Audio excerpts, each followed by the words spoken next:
Hi guys, Chantal here from Grounded Mind. How are you doing today? I haven't got my tripod, so I'm going to have a wobbly hand, so apologies from now. I have just got to the gym. I am just about to do my workout, and that is my self-care, part of my self-care routine that I like to do to keep myself active. And it actually kind of fits in really nicely to the video that I wanted to talk about today, which I have actually in the past gone over this, but I'm going to do it again because I think it's very important. And that is that you need to say no. It's okay to say no, because by saying no, you are giving your brain some space to calm down.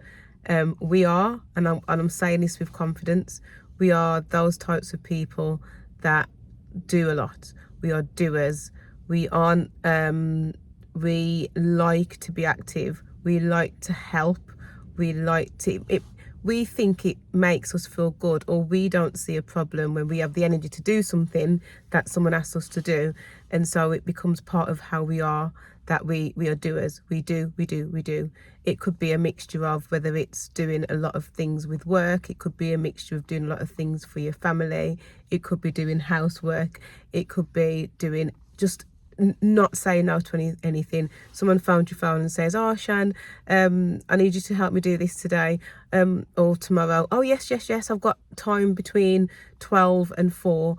I can fit that in then." And then next thing you know, your weekend, where you can use that time to relax, is filled up with things that people have asked you to do, rather than you actually doing things that are good for you, that will help you.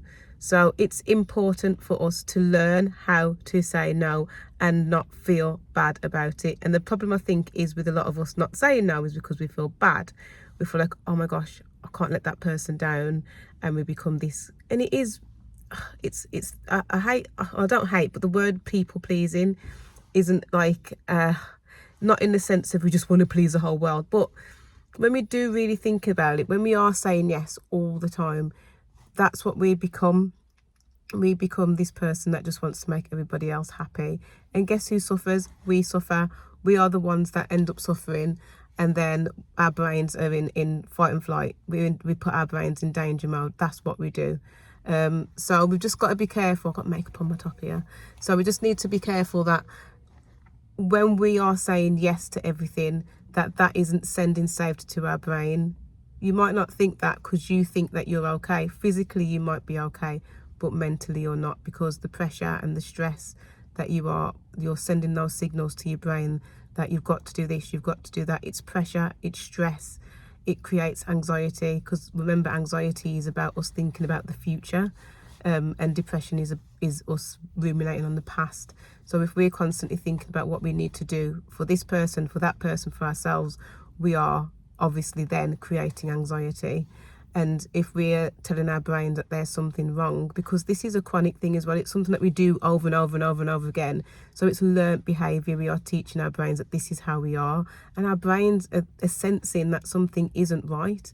And this is mixed with a mixture of what we have taught our brains over the years, over the decades, and all of that mixed together, it's just sending our brains into fight and flight, which is why it sends these symptoms to protect us, because it's seeing that something is wrong.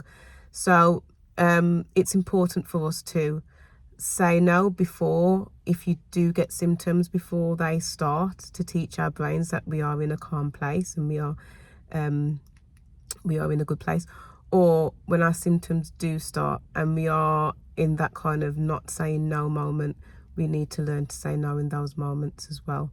I have learnt that over the years. It's okay to say no. It's okay to say, "Oh, I'll do this tomorrow," or "Oh, I'll do this next week." And you take that time to do things that create that calm atmosphere. This isn't saying that we have to live a life continuously of calm all the time, 24/7, because that isn't life, is it? But in those moments when we have the option to not say yes and to say no, do that, because it is self-care. It's not, I'm not the kind of person that believes that we should just always have self-care. It's all about me. No, I like to give. I like to do things, but I also want to look after myself, because if you don't look after yourself, how are you going to be able to do these things? And then to strategically do things for people, but you're not putting yourself last. You know, you need to think about what signals and what neurons, what neural pathways that you are trying to create in your brain, and that is safety. What creates safety? Calm, reassurance.